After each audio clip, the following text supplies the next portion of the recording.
Good morning, Minister, distinguished guests, ladies and gentlemen. It's a great pleasure to be here. I think to celebrate what's a very important day in Irish health-related innovation. And I can reflect with some pride that in 2004, when Mark Ledwich and Ken came to see me, I was then in Pfizer, and we were the first company at that point to invest in the important work that was being done in the Heartbeat Trust. And as the Minister knows, I'm chairing an initiative partly of his department and partly from the Department of Enterprise Jobs and Innovation, which is all about trying to get industry and the health system working together.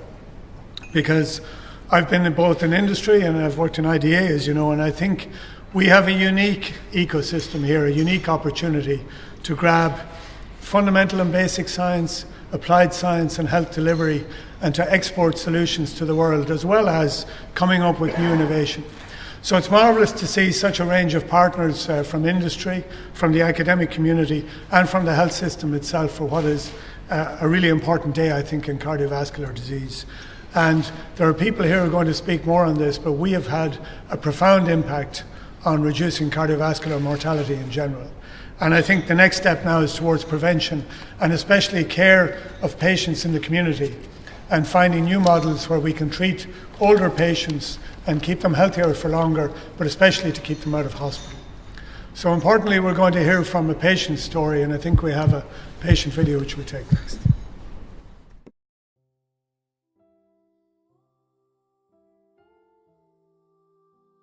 Hi, I'm Jim, and I've had diabetes and high blood pressure for a long time.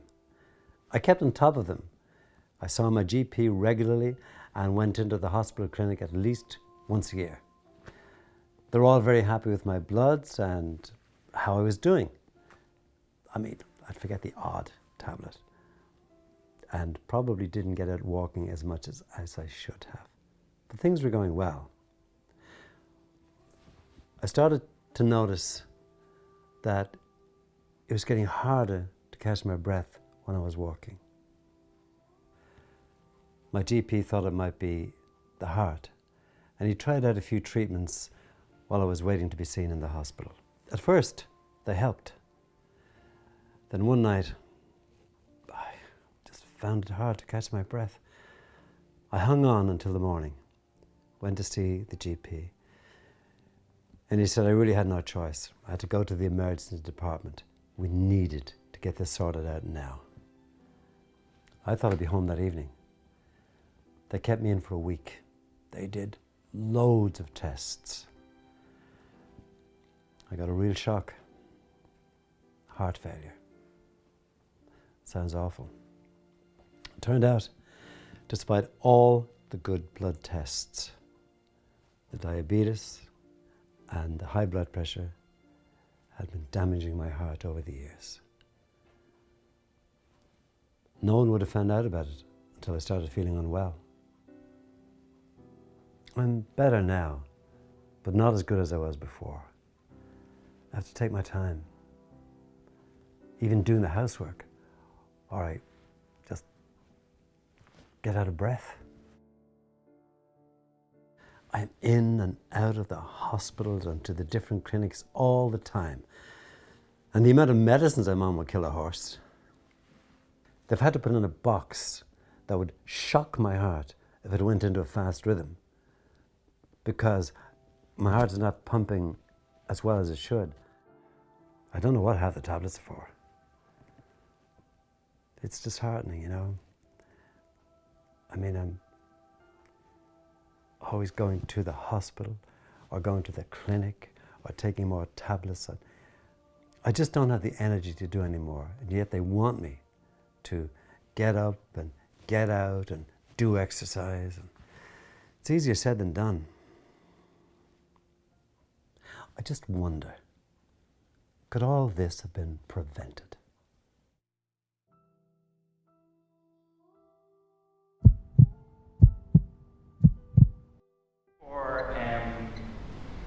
For most people, where their health is concerned, prevention is obvious.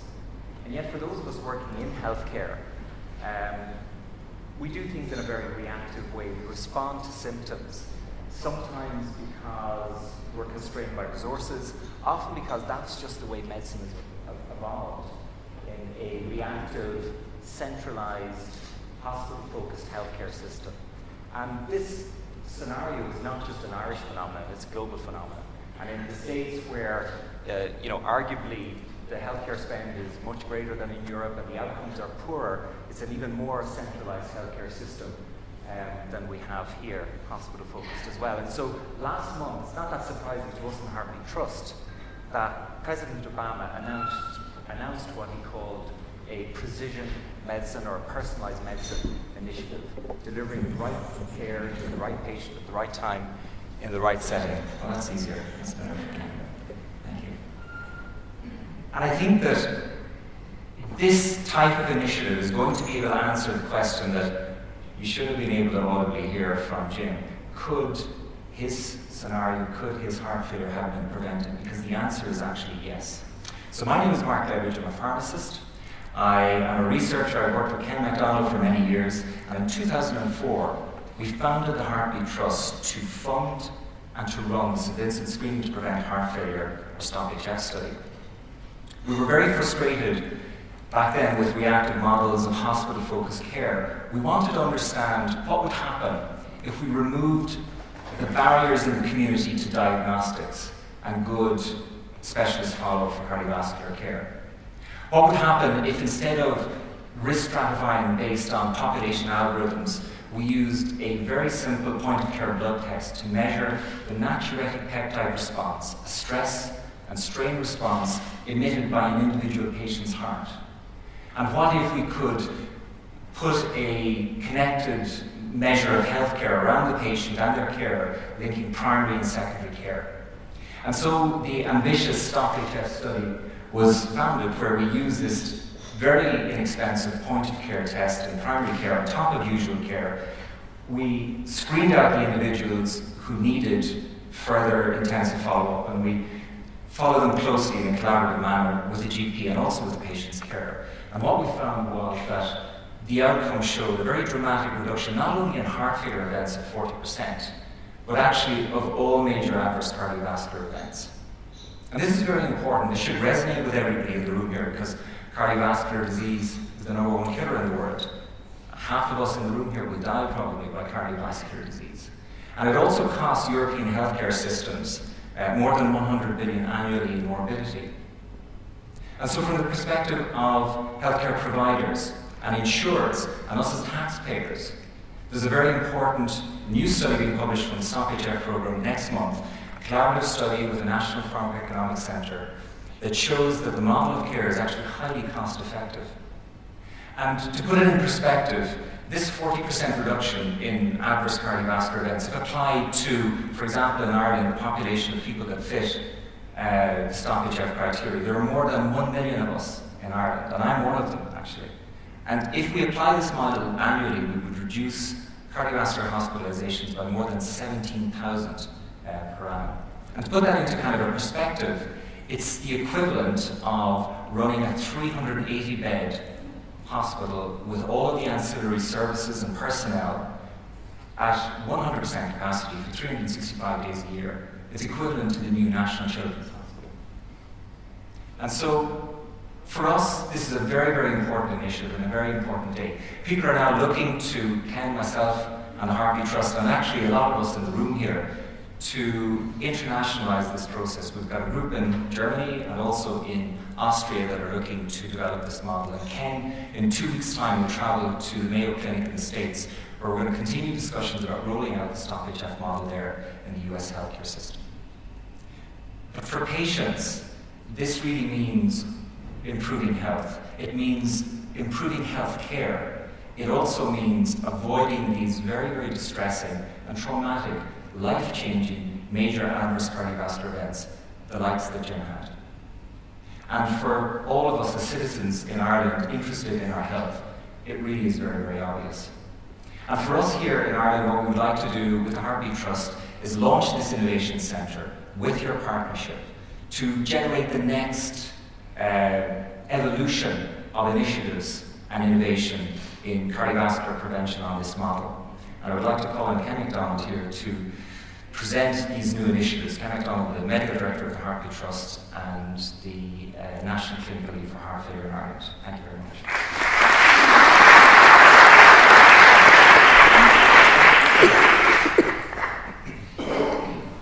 Thanks, Mark. Good morning, Minister, ladies and gentlemen. I want to thank you all for coming along here this morning and giving us a short period of your time for what we hope you feel will also be an important discussion point this morning.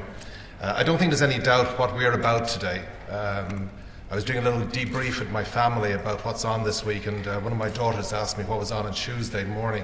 I didn't think it was that obvious there was something special on Tuesday, but I began to describe this to her, and she said after a couple of sentences, this is like going on the, what's the name of the program? I've forgotten it. The Apprentice. It's simply like making a pitch, and I suppose that's what it is. It is us in the Heartbeat Trust trying to make a pitch to you guys to come on board with us about this important event. She did ask and she did hope that the crowd would be a little bit easier than the judges are in The Apprentice, but I did reassure her about that. What we're doing here is we're trying to fundamentally change cardiovascular medicine by the concept of personalised healthcare. And as Mark said, personalised healthcare is something which is very topical recently, as highlighted by the fact that President Obama touched on it in his State of the Union address. But the definition that we use for personalised healthcare is probably a little bit restricted. We all know of it with that very catchy phrase of the right medicine to the right patient at the right time.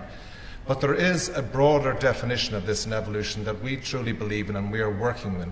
And that not only refers to the medicine, but refers to where medicine or where care is being delivered and how care is delivered. So this is personalised health care rather than simply personalised medicine. And the impact of this has been shown and gone through by Mark in this homegrown project that has been run from Ireland, which shows extraordinary results in terms of what we can do with a personalised approach to healthcare. The reduction of 17,000 cardiovascular admissions every year, the equivalent of generating a whole new hospital in terms of bed provision, and behind those very important metrics are the people who have been prevented from having a cardiovascular event and all of the attendant morbidity. Now that in itself is important, but in the Heartbeat Trust we're not satisfied with leaving it at Stop HF1, and we've come up with a very inventive name for ongoing projects of Stop HF2. And we're moving ahead with 3 specific goals, and these are the goals that we'd like to interest you in and for you to come on this journey with us over the next months and years. Those 3 goals refer to 1, better diagnostics in healthcare. And one of the interesting and smart things we did in the Heartbeat Trust from the very outset was build a very large biobank, and that's now grown to in excess of 10,000 patient samples. And we will now be able to mine and interrogate this data set to find out if we can personalise prediction even above and beyond what we're achieving with natriuretic peptide. We can also then go to large data sets that we have with our European colleagues as a result of us being successful in getting European funding through the Heartbeat Trust and University College Dublin. So we can use any discovery we get here within Ireland and test it on an international level. So that's the first new strategy, which we think would be clearly important in perfecting our ability to predict the individual at risk. There's no point in predicting an individual at risk if we cannot do something about it. And the next strategy that we're working on at this stage is to try and refine more effective personalised therapies for the individual that we define to be at heightened risk. In that regard, we're very pleased to be on the cusp of agreeing on a first-of-type international study with a major international player, which will be looking at a novel therapy in cardiovascular disease, which will address this area of providing more protective care for the individual at highest risk. And the final strand in Stop HF2, and the one which may resonate most widely in this room, is to harness digital health, e-health, connected health, whichever term you're using, to maximise our ability to bring personalised healthcare into the community. For all of us here, no matter what area of medicine we're in, one of the great frustrations has been the inevitable delay that exists once we discover something that's of benefit to the community. Whether that's a healthcare delivery system, a device or a drug, there is an unacceptable delay in getting that from discovery to the patient. And that simply reflects the antiquated system we have of communicating between primary care and secondary care, and the vast majority of people therefore do not receive this therapy in a timely fashion. This roadblock, we believe, can be circumvented, and the Heartbeat Trust over the last year is working on a novel strategy, which is a very straightforward, simple approach to this, and we call it virtual consultation. And those of you that are not familiar with the term, it's simply online, real-time communication between the general practitioner and the specialist services. So the advice that is needed to be given to the individual to ensure that these advances are applied more effectively and more rapidly in the community can be achieved. To that end, also, we improve not only the application of these novel interventions, but also thereby reduce clinical events, improve outcomes, and keep people well in the community. And another interesting observation from that is that in the majority of cases, that virtual consultation is the sole consultation that the patient needs. And our experience to date in over 200 of these consultations is that 85% of them do not need to proceed to routine outpatient appointments, thereby reducing outpatient waiting lists and keeping those valuable appointments for those that truly need them. We intend to continue with this, but not restrict it to peer-to-peer communication, but also as a means of connecting with the patient in their home and encouraging issues such as adherence and compliance with lifestyle adjustment, clearly important in chronic disease. All of this is important, but only of value if it's scalable. And we have obviously been working in the St. Vincent's University area, in Wicklow and North Wexford with Stop HF. But thankfully, and as a result of support that we're getting from the HSE, the HRB, and the national clinical programs, we've been able to spawn the concept of Stop HF into the Midlands, and we now have the Stop HF Midlands project going, which tells us this concept is scalable and workable, remote from where it was first born. I'm not going to delay much on the Stop HF Midlands, but just to mention one point. This is a diabetic cohort in excess of several thousand. We've now interacted with 700 of these patients who are very well managed in the community in terms of their diabetic control. But of relevance to the concept of personalised cardiovascular risk prediction and trying to pinpoint the individual at risk, we've been able to show in the first 700 that we've seen that 70% of them are truly at low risk. But unfortunately, there are 30% who, despite the excellent diabetic metrics, remain at high cardiovascular risk, unbeknownst to themselves or to their physician. And in fact, 10% of them have very serious cardiovascular abnormalities that they did not know about, nor their healthcare providers. And this is the case history of Jim in real life. And you may not have heard clearly Jim's last phrase there, but he said, "I wonder, could anything have been done to prevent this?" And this is us putting this into action. So, Minister, ladies and gentlemen, I hope I've given you, over this brief few minutes, a vision not of personalised care in the future, but of something that's within our grasp immediately. If we apply what we have shown with Stop HF, there is already enormous benefit to be garnered. But the future, which is in the immediate future, of the new strategies in Stop HF2 will add to that. The benefit of this is not just to us as individuals and not to society, but to everyone in the room here and what you represent through different avenues. To the healthcare providers by providing better and more efficient healthcare, to those of us who are working in healthcare by being able to respond more effectively to our patients, to pharma and device by being able to apply their therapies more effectively in the community, to insurance companies by reducing the risk for people as they transit from middle age to the later years, and to research and academia. And I think very important there, this is not something that we're catching up on.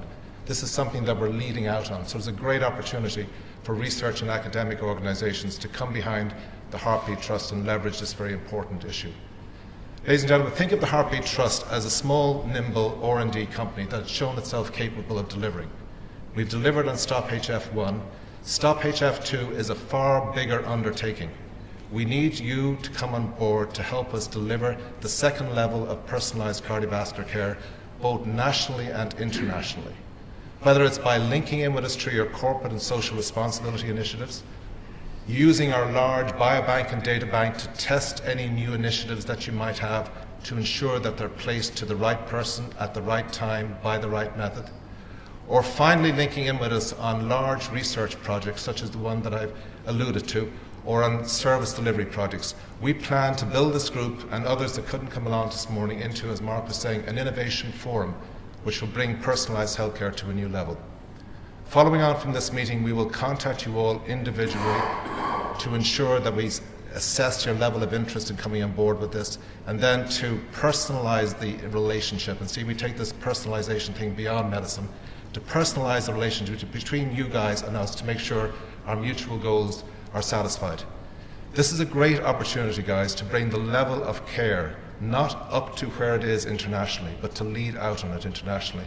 And I'd like to leave it at that and invite the Minister of Health to come and say a few words.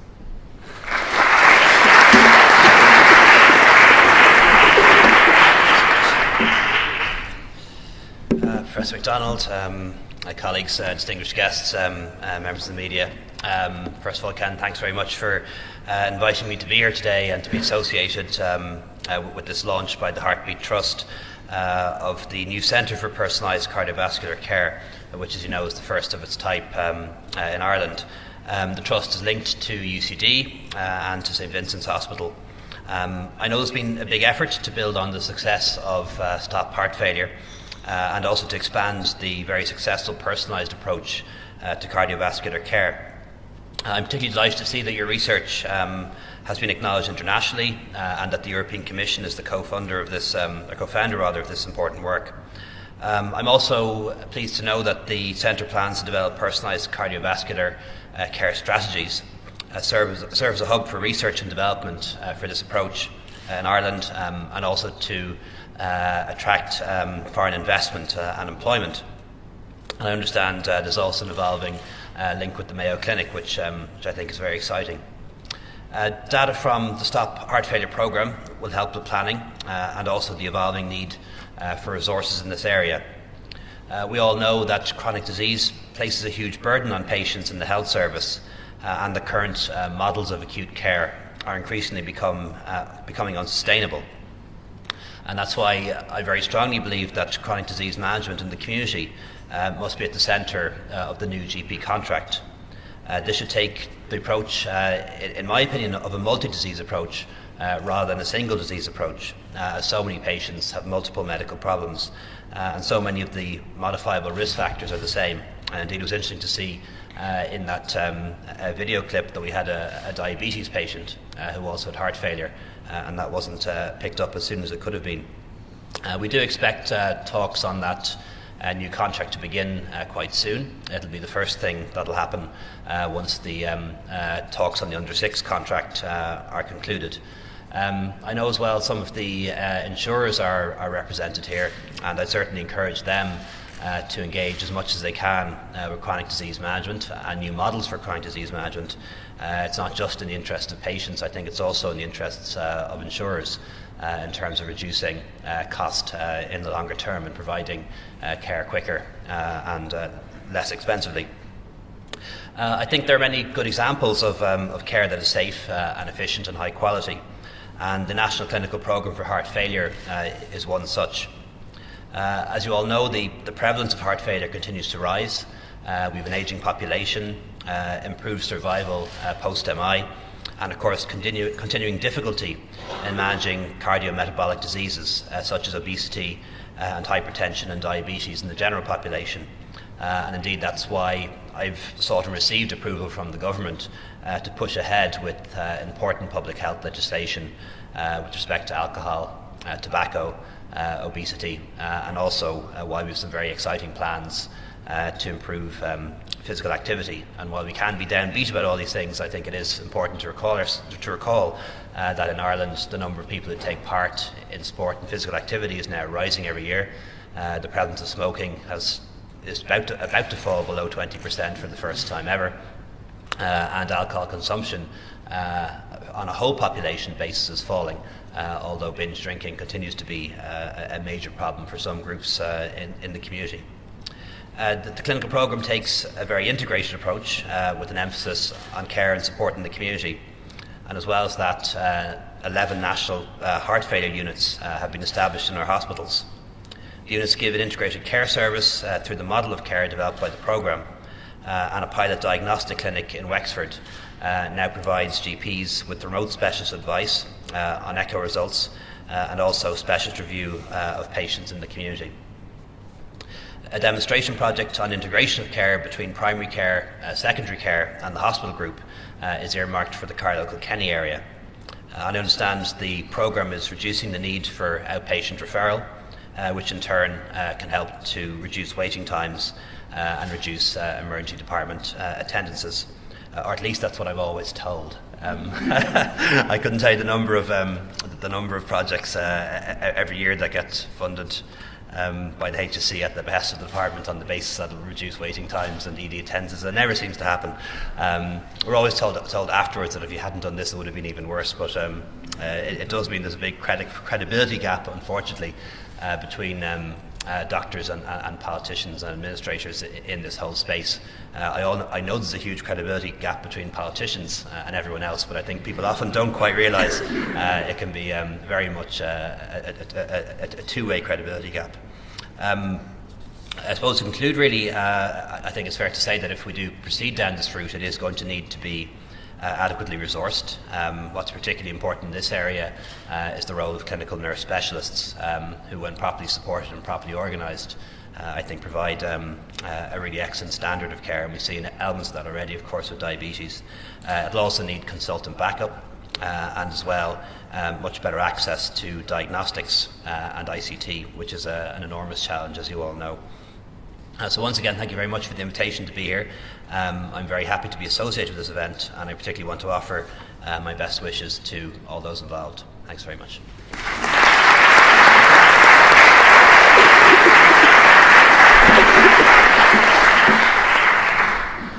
Thank you very much, Minister. I think anybody looking at Ireland from the outside could only be impressed by some of the moves Ireland has made in public health over many years. And indeed, I think we're all watching the most recent proposals around tobacco packaging with a lot of interest. I think what has been presented is very, very innovative. And what is the definition of innovation? It must be economic value added. And I think in a difficult ministry, when budgets are under pressure, this drive to innovation is crucial. Minister, you know this better than I do, but Ireland's unique health system, a mixture of public and private, mirrors much of what goes on in the NHS and socialised medicine in Europe, much of what is private medicine in the USA. And that means we can be a test bed for innovative programmes like this. We have 9 of the top 10 pharma companies here, 15 of the top 25 medtech, 8 of the top 10 software companies. Over half our annual exports are from the pharmaceutical industry. So no other country sits in a position and in a place where it can lead the world. And I'm delighted with what Ken and the team have achieved. And if you want to know that this works, Paul Grundy, who leads IBM's annual contracting for health provision for over their 100,000 patients per annum, demonstrated that what he calls the patient-centred medical care home is the first time that insurance costs in the US have been documented to fall, and it's based on an integrated care model between primary care teams and hospitals, community pharmacies working together. So this actually works, and it has a great potential to save money and especially to create jobs as well. So with that bit of a polemic, I'd like to open it to the floor for any questions or observations. So I'm going to ask a couple of people perhaps from the industry. I'm going to put them on the spot, and I'm going to start with Loretta O'Callaghan because I see her here from Novartis, a big inward investor. And Loretta, you've presented a lot on how a global life science company can do business in Ireland. Would you just maybe give us a quick précis of your experience and how we could be better?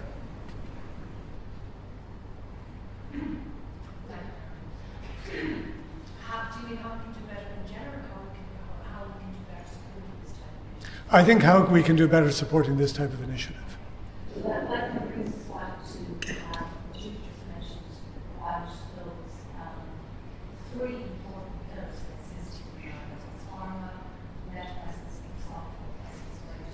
Where you really firmly believe that we are in a unique position to really support these type of initiatives and to do it in a really interesting and there are some sexy manner because we're small.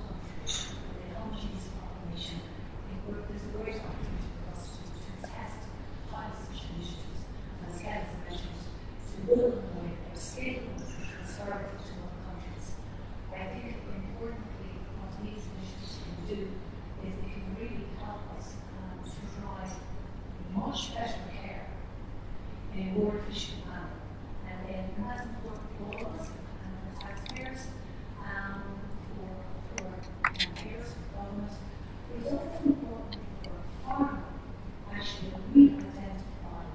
why patients aren't treated. Because it's an old question to ensure only why patients get on medications receive Thank you. it's kind of a role response, but I want things out there. I really think we're in a unique position for Ireland, and certainly speaking in practice, we're very interested to build on those three presence of those three pillars and to bring initiatives like this to the marketplace. I think that how we actually pay for those mental habits will be something that we need to talk about in the future. Thank you, Loretta. Francis Lynch from Menarini, General Manager. Menarini was one of the first companies, again, to invest in this, and you're a cardiovascular company. Tell us what benefits you saw from that. Well, I think it's, as an industry, we spend a lot of time trying to convince healthcare professionals, government and so on to support innovation that we bring to the table. And I think when we see innovation as truly innovative in the context of patient care, it behoves us to support that innovation.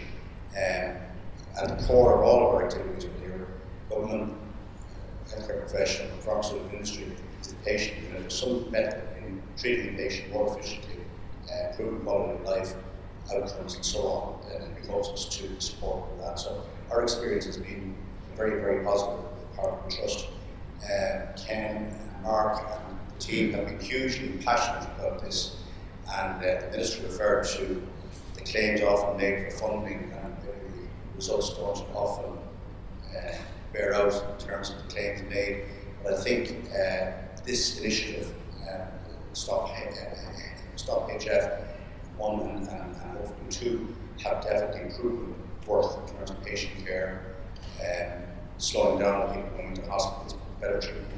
So it's been a very, very positive, well-proven initiative that we also support. Thank you very much, Francis.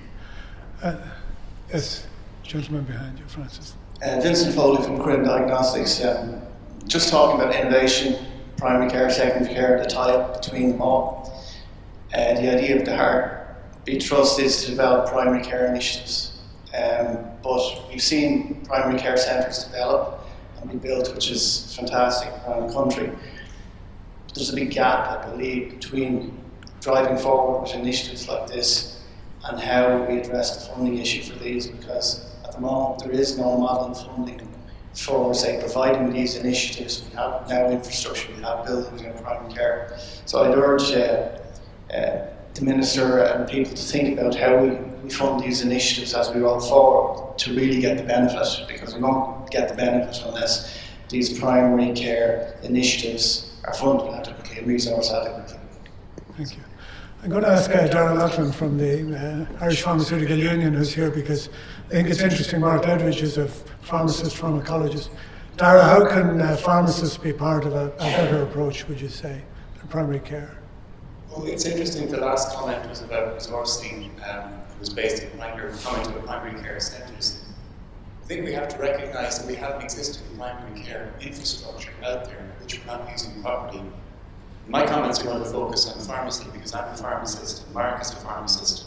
We have approximately 1,700 community pharmacies out there, every one of which is a qualified healthcare professional in it, it's a pharmacist. Every one of which has a consultation room, so the pharmacist can consult with patients in a private and confidential setting. So for initiatives like this, where we're trying to find a way for the healthcare system to reach out to patients and treat them close to their homes, treat them in their communities, because it's been demonstrated that that's a cheaper way of doing it, or a more cost-effective way of doing it, it seems to me sometimes that we're ignoring the obvious, and we're ignoring the healthcare on the high street that's already on offer. We're talking about how we're going to build primary care centres, how we're going to build out primary care while ignoring something that's out there right now. Mark commented in his remarks earlier that as a pharmacist he sees a role for pharmacists in this, but we need to have the regulatory structures and obviously the resourcing in place to allow pharmacists to make the contribution that they can make. At a time when we're told we have a shortage of GPs, we're told that the GPs right now can't cope with today's workload, through admirable measures like rolling out a free point of use GP care, we're adding to a workload of a population of professionals that can't cope with what we're asking them to do today, and yet we're not exploring ways of lifting some of that workload from them. so that it gets done in the community and they can focus on the diagnostics and on the disease management. So I think it's a good challenge to us that we all need to work together, and I think there's a lot of resources in the community.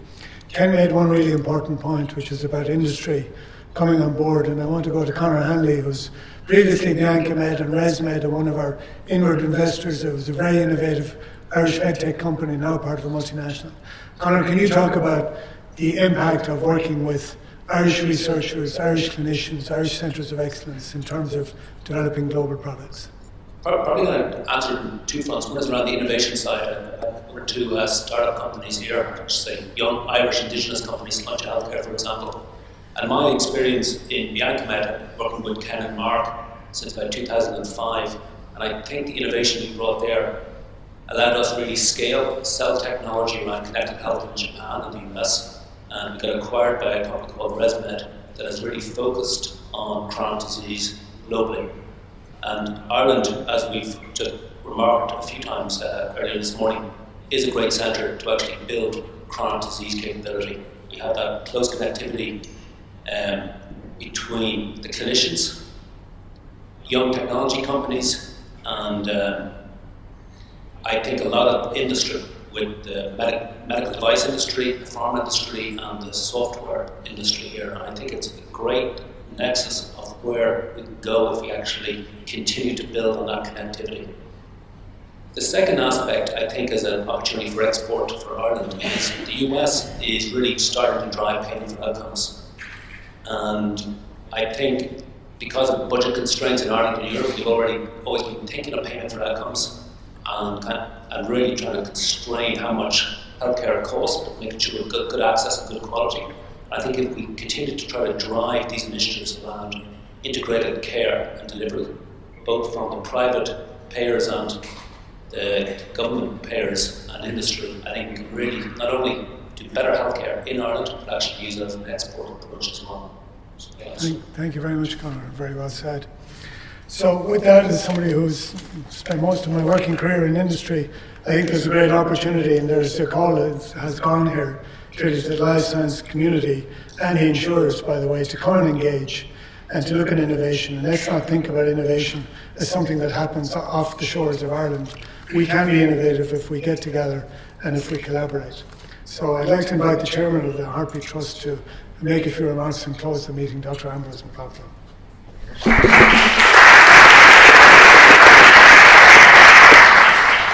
Minister, first to thank you very much for coming along. I think we are in a new era in terms of the relationship between industry, the academic environment, the research community, health service providers and funders, and I think there is a unique opportunity to bring all of us together. I particularly want to make reference to industry because I have always believed that the new hospital groups which the Minister is establishing offer a real opportunity for collaboration with research, with innovation, particularly with the pharma industry, med tech and medical devices, bringing together the best in the academic and research environment. I'd also like to compliment the research board, the HRB, who've been active in supporting this area.